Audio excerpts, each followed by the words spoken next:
పేతురు ద్వారానే సంఘము ఏర్పాటు చేయబడింది. ఎందుకు ఏర్పాటు చేయబడింది అని అంటే యేసుప్రభువు చెప్పారు, ఇదిగో పేతురు నీవు బండవు, బండ మీద నా సంఘమును కట్టుదును, పాతాళ ద్వారములు దాని ఎదుట నిలువ నేరవని చెప్పాడు. దేవుడు మాట ఇచ్చాడు కదా, ఆయన మరలా వెనక్కి మనం అయితే మార్చేస్తూ ఉంటాం. నేను అలాగనలేదు, నేను ఇలాగనలేదు, నేను అలాగన్నానేంటి, నేను ఇలా డొంక తిరుగుడు మాటలు. గుమ్మడికాయ దొంగోడా అంటే ఎన్ను తడుకుంటారు ఒక్క మాట కోసం, రకరకాలుగా తడివేసుకుంటూ ఉంటారు. ఈ రూకలు జిమ్మేసి వెళ్ళిపోతే యూదా యూదా యేసు నమ్మేసి సంపాదించిన ఈ డబ్బులు అట్టుకెళ్ళి వాళ్ళు ఏం చేశారు, ఈ కానుక పెట్టిలో వీళ్ళకి కూడా పనిచేస్తుంది బుర్ర. ఎందులో వేయకూడదంట, ఎందుకు వేయకూడదు, ఇవి రక్తాపరాధ ధనం కనుక వీటిని ఎక్కడ వేయకూడదు, కానుక పెట్టిలో వెయ్యి తగదని చెప్పుకొని దేవుడు ముందుగా చెప్పాడు కదా ఇర్మియా గ్రంథంలో, కుమ్మరి వాని పొలము కొంటారని. ఆ పొలాన్ని కొంటే ఇప్పుడు పరిశుద్ధాత్ముడు పేతురు ద్వారా ఎలా బయలుపరుస్తుందంటే, యూదా ద్రోహం వలన ఒక పొలము కొనెను. స్టార్ట్ చేయమ్మా. ఈ యూదా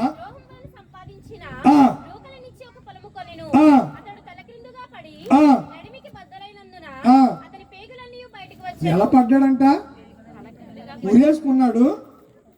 ఉరేసుకుంటే తలకిందులుగా పడ్డం ఏంటి, మీరు ఎప్పుడు ఆలోచించరు. మీరు అలా చదువుకి వెళ్ళిపోతారు అంతే. మనకి ఎందుకులే, మనకి ఎందుకు వచ్చింది ఇది అంతా, ఎందుకు గొడవ ఎందుకు మనకి, బాబోయ్ మళ్ళీ ఆలోచించిన కాడిచి బుర్ర పాడైపోద్ది. అసలే మనం ఉడతా భక్తితో ఏదో 40 రోజులు తప్పదని బిగబట్టుకుని ఏదో చేస్తున్నాం, ఎప్పుడు అయిపోతారని చూసేవాడు కొంతమంది, ఎప్పుడు ప్రార్థనలు ముగిసిపోతారా అని చూసేవాడు కొంతమంది. యేసయ్య ఏమన్నాడు, ఇది నిరంతర ప్రక్రియ. డివోషన్ అనేది, డ్యూటల్ హ్యాబిట్ అనేది నిరంతర ప్రక్రియ, ఎప్పుడు కొనసాగేది. ఏదో ఆలోచనప్పుడు పడవ పైకి వెళ్ళి మళ్ళీ అలా వెళ్ళిపోయినప్పుడు లోపలికి వెళ్ళిపోయేది క్రైస్తవ్యం కాదు, భక్తి కాదు.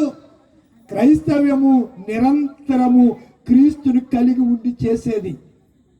ఏదో 40 దినాలు, ఏదో ఒక సంవత్సరం కాదు, నీ జీవిత కాలం అంతా నువ్వేం కలిగి ఉండాలి, భయభక్తులు. అప్పుడే కదా నువ్వు ఆశీర్వదించబడేది. అందుచేతనే 28వ కీర్తన ఏముంటుంది, 128లో తీసే అవసరం లేదు, అందరికి వచ్చిన కీర్తన. బైబిల్ ఎట్లా తీసేస్తారంతే. అలా ఎందుకు ఉంటుంది, యెహోవా యందు భయభక్తులు కలిగి. మీ నాలెడ్జ్ అలా ఉందమ్మా, నేను ఏం చేయను. నేను తిడితే ఈయన నా మామల్ని ఏకేస్తున్నాడు పట్టుకుని అంటారు. తండ్రి శిక్షించని కుమారుడు ఏమైపోతాడు, దుర్భేషుడు అయిపోతాడు, చెడిపోతాడు. తండ్రి శిక్షించిన కుమారుడు, శిక్షణలో ఉన్న కుమారుడు దేవుని ఆశీర్వాదాన్ని, అనుగ్రహాన్ని పొందుతాడు. ఒక సేవకుడు ఏం చేయాలి, శిక్షించవలసి వచ్చినప్పుడు శిక్షించి చెప్పాలి, గద్దించవలసినప్పుడు గద్దించాలి, లాలించి లాలనతో హక్కున చేర్చుకోవాల్సిన సమయం వచ్చినప్పుడు చేర్చుకుని మంచి మాటలు వారికి చెప్పి సన్మార్గములో వారిని నడిపించడమే కాపరి యొక్క లక్షణం. ఆడు అలా పోతే నాకెందుకు, ఆడే సంఘానికి వెళ్తే నాకెందుకని ఎలా సంఘ కాపర్లకి ఏం లేదు, బాధ్యత లేదు. ఎందుకంటే మోజేసు నెల జీతం ఇచ్చేస్తాడు, బాధ్యత ఎందుకు ఉంటుంది. నేను మోజేసు నవ్వుకుంటున్నా, వచ్చినా రాకపోయినా చేసినా చేయకపోయినా జీతం ఇచ్చేస్తున్నాడు. ఇచ్చేస్తుంటే బాధ్యత ఎందుకు ఉంటుంది. మీరు కూలి పనికి వెళ్తే జీతం ఇస్తున్నారా, కూలి పనికి వెళ్ళకపోతే జీతం ఇస్తున్నారా, ఇస్తేనే కదా. ఉద్యోగస్తుడు ఉద్యోగం చేస్తేనే నెల జీతం వాడి అకౌంట్లో పడుతుంది. చేయకోకుండా సిఎల్ పెట్టేసి, ఈఎల్ పెట్టేసి, ఎమ్మెల్సీ పెట్టేసి, ఎమ్మెల్సీ అంటే మెడికల్ లీవ్ పెట్టేసి ఇంటికాడ కూర్చుంటే జీతం ఇచ్చేస్తారా, ఎవరు కదా.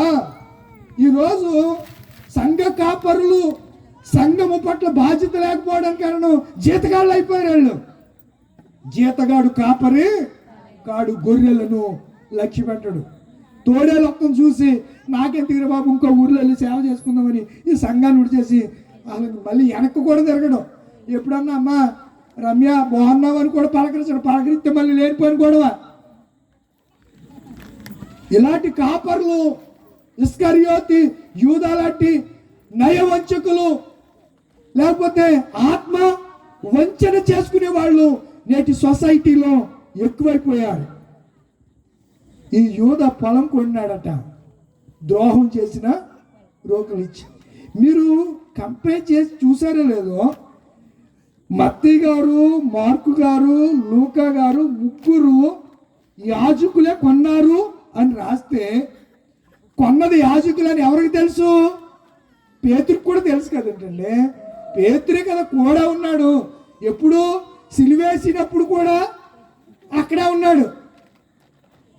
ఇంటి ముంగిడు ఇది చలికాలం అన్నమాట అక్కడ. అప్పుడు ఇప్పుడు అంటే యేసు ప్రభుని ఆ రోజుల్లో సిలువేసే సమయం చలికాలం. అందుకే చలిమంట వేసుకుని వాళ్ళు ఏం కాచుకుంటున్నారు? చలి కాచుకుంటున్నారు. చలికాలం అది. అర్థమవుతుందా మీకు? కూడా ఉన్నటువంటి పేతురు ఇప్పుడు అంటున్నాడు కదా, కొన్నది యాజకులు కాదు యూదే. యాజకులు కొన్నారు కానీ ఎవరు డబ్బుతో కొన్నారు? ఏమండి, ఇప్పుడు మౌనిక మీ అత్తగారు మీ ఆయన అక్కడి నుంచి పొలం కొనమ్మని డబ్బులు పంపించారు. డబ్బులు ఎవరివి? వాళ్ళే కదా. అప్పుడు రేపు పొద్దున్న నువ్వు రిజిస్ట్రేషన్ ఎవరి పేరు మీద చేయించాలి? నీ పేరు మీద చేయిస్తే ఊరుకుంటుందా మీ అత్తగారు?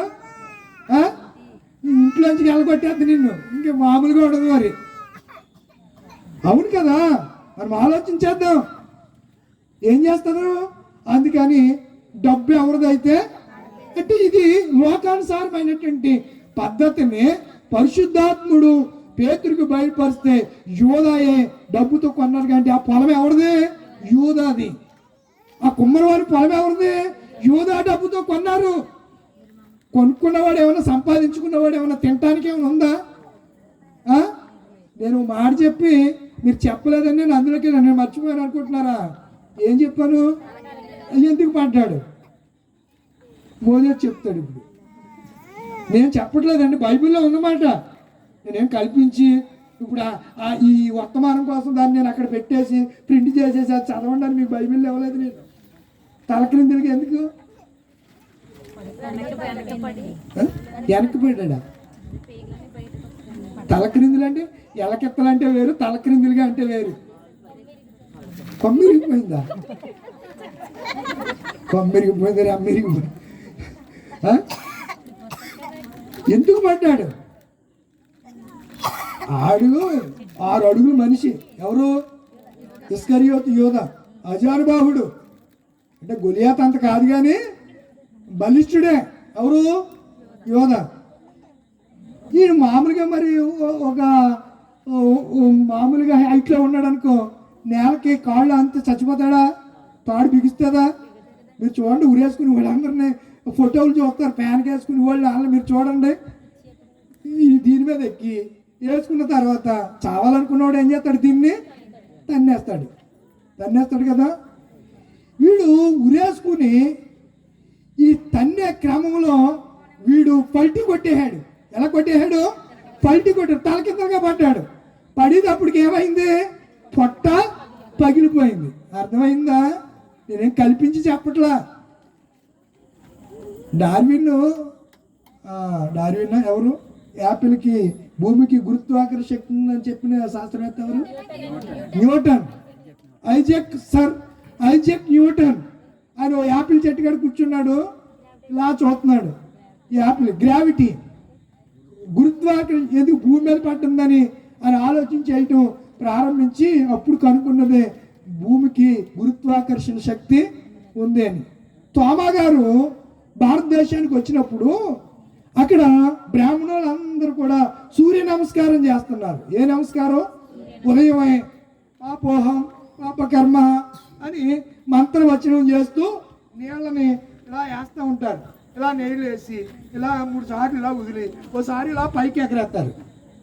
ఎగరేసిన తర్వాత ఆ నీళ్ళు ఎక్కడ పడతాయి? నెత్తి మీద పడతాయి. ఇలా చేయటం చూసి మరి పిచ్చోళ్ళారా నేను ఎగరేస్తాను చూడండి అని తోమా గారు, రియల్ జరిగిన సంగతి ఇది, తోమా గారు ఇలా తీసి ఇలా పైకి ఎత్తే నీళ్లు అలాగే ఉన్నాయి, కింద గుంట అలాగే ఉంది, తీసిన గుంట. అప్పుడే కేరళ బ్రాహ్మణులు అందరు కూడా యేసులోనికి వచ్చేసారు. మొట్టమొదట క్రైస్తవులోకి వచ్చింది బేపనోళ్ళే. యేసుని నమ్ముకున్నది మొట్టమొదటి ఎవరు? బ్రాహ్మిన్సే. వేదాలు, ఉపనిషత్తులు, పండితులు ఎవరు అంటే బ్రాహ్మిన్స్. వాళ్ళు మాత్రమే ఆ దినాన్న మారు మనసు పొందారు. తర్వాత అందరు కూడా అసలు మన దగ్గరికి ఫస్ట్ ఈ హరిజన వాళ్ళకి సువార్త రాలేదండి.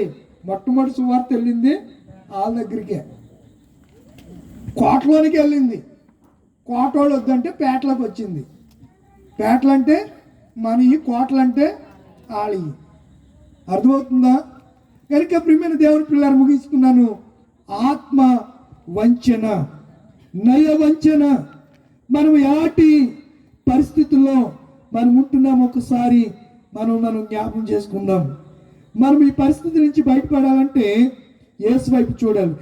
ఎంత దూరమైన అది ఎంత భారమైన, ఎంత దూరమైన అది ఎంత భారమైన, యేసు వైపు చూడు నీ భారమంత తీరానికి చేరు.